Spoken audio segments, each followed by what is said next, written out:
What's up, addicts? Welcome to the Fantasy Addiction Network. Today we're going to be going over all of the free agent moves that took place today on Monday, March 16th. Lots of different movements across the NFL today. Some shocking revelations and just some more information here. Wanted to make sure that everything that happened today is covered. If you guys are short on time, check out the description. Everything is linked there as well. If you guys want to just see a quick overview of everything we're going to go over everything pretty briefly here. Not going to go into too much depth from a analysis standpoint. Just want to make sure that we go over everything that happened today. So obviously the first and biggest piece of information is the fact that David Johnson and DeAndre Hopkins were traded today. Did a whole nother video on that, kind of reacting to that. But overall, David Johnson, the 2024th for DeAndre Hopkins, 2022nd and a 2021 fourth round. Makes absolutely no sense what the Houston Texans are doing, trading DeAndre Hopkins for less than a first. They still don't have a first round draft pick this year, and they managed to trade DeAndre Hopkins without fixing that problem. Makes absolutely no sense. Some more information here. Ravens signed defensive lineman Michael Brockers from the Rams. Still waiting for the contract information there. Dolphins just signed linebacker Kyle Van Noy from the Patriots. So another acquisition for the Dolphins. Speaking of the Dolphins, they made Byron Jones, former Cowboy cornerback, the highest paid cornerback in the entire NFL. 5 years, $82.5 million with $57 million guaranteed. So a massive contract there for Byron Jones to help the Dolphins secondary. The Browns were able to acquire Jack Conklin, the offensive lineman from the Titans, to a 3-year, $42 million deal with $30 million guaranteed. This is something we're going to want to keep an eye on, especially from a Derrick Henry perspective. Part of the reason Derrick Henry was so dominant this last year was because of how good that offensive line was. So losing Jack Conklin is definitely going to be a massive downgrade to that offensive line for the Titans. So could definitely hurt Derrick Henry this year. The Colts traded their 2020 first-round pick, which is pick number 13, to the San Francisco 49ers for Deforest Buckner, while the Niners turned around and inked Arik Armstead on a 5-year, $85 million deal. No word on the guarantees there, but Deforest Buckner should be a massive improvement for the Colts defensive line. Also rumored right now for the Colts should be speaking with Phillip Rivers, the free agent who was released by the Chargers. So it's going to be very interesting to see if that team can make a push for the playoffs this year, shore up their defense a little bit with this trade, and I definitely think that would signal that they're looking to go after a quarterback in free agency if they're trading away their first round pick. Cowboys signed Blake Jarwin to a 3-year deal. $24 million with $9.25 million guaranteed. So I think that definitely concludes Jason Witten's time with the Dallas Cowboys. Good on them for keeping Blake Jarwin there.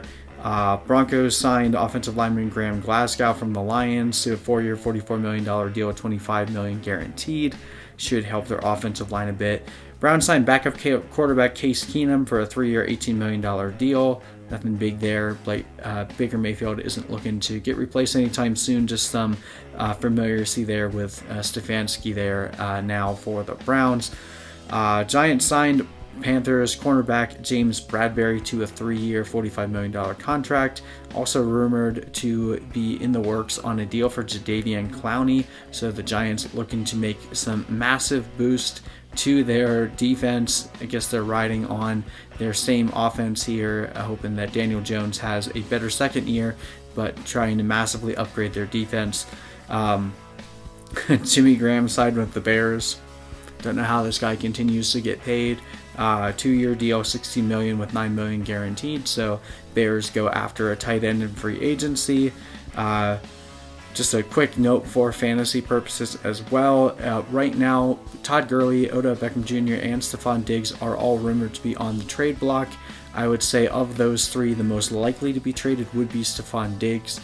We've heard lots of rumors up to this point of potential trade for Diggs. Not really sure where he would go at this point. Potentially the Patriots or the Houston Texans. But if he goes to the Texans, Lord knows what they're going to give up to get him. But we'll see how that goes. But Odell Beckham, I think, is just more of speculation right now, but you never know with him. There wasn't much believable rumors before he was traded from the Giants to the Browns in the first place. And then Todd Gurley, it would just be a matter of finding the right suitor, someone that'd be willing to pick up his contract. So that one's probably the least likely of the three. All right, so actual trade that we saw, the Ravens traded Hayden Hurst, their third string tight end, to the Falcons. They traded him in a fourth for the Falcons' second and a fifth. So they turned a third string tight end into a second round pick. So good on the Ravens. Bears have been rumored to be talking to the trio of Teddy Bridgewater, Nick Foles, and Andy Dalton. So it does look like they are truly trying to find some veteran competition for Mitch Trubisky going into the 2020 season. Will be interesting to see who ends up becoming the starter there, but a lot of that has to do with who they end up signing and what kind of a deal they give him. So make sure to pay attention to that. Kirk Cousins was also extended for an additional 2 years, although most of that was likely to just free up some cap room for 2020 since that cap hit for Kirk Cousins was massive in his third year on that deal. The Dolphins also signed Eric Flowers, offensive lineman, to a 3-year, $30 million deal with about $20 million guaranteed. Don't really agree with that move there. The other moves they made, definitely better for their team, but they have a lot of money to throw around right now, so it should be worth a try, I guess. Browns placed a second-round tender on Kareem Hunt, so Kareem Hunt will continue to haunt the souls of Nick Chubb dynasty owners. Lots of franchise tags awarded in the past couple days. Dak Prescott franchise tagged for the Cowboys. Derrick Henry got franchise tagged for the Titans. AJ Green for the Bengals. Chris Jones for the Chiefs. Shaq Barrett for the Tampa Bay Buccaneers. And Hunter Henry for the LA Chargers. So lots of names that were kind of thrown around for free agency but won't be moving anywhere anytime soon. Don't see anyone giving up multiple picks for any of those guys except for maybe Dak Prescott, but again, probably not likely this year at the amount of quarterbacks in free agency. Devonta Freeman was released, so definitely keep an eye on what the Falcons do. It should be a massive opportunity for whoever. I'm assuming they're going to draft somebody. Doesn't look like they're specifically targeting anyone in free agency right now, and with the amount of running back capital in the draft upcoming, I would highly expect the Falcons to just attack the draft for their next running back. So it should be a very bountiful fantasy position there for whoever they draft. Ryan Tannehill got a massive contract with the Tennessee Titans, 4-year, $118 million with $62 million fully guaranteed. So good on him. Was interested to see if the Titans would actually sign Tom Brady, but it looks like those rumors were never actually legitimate. They always wanted to sign Ryan Tannehill after coming back and giving the Titans such a boost. So good on him for getting that money.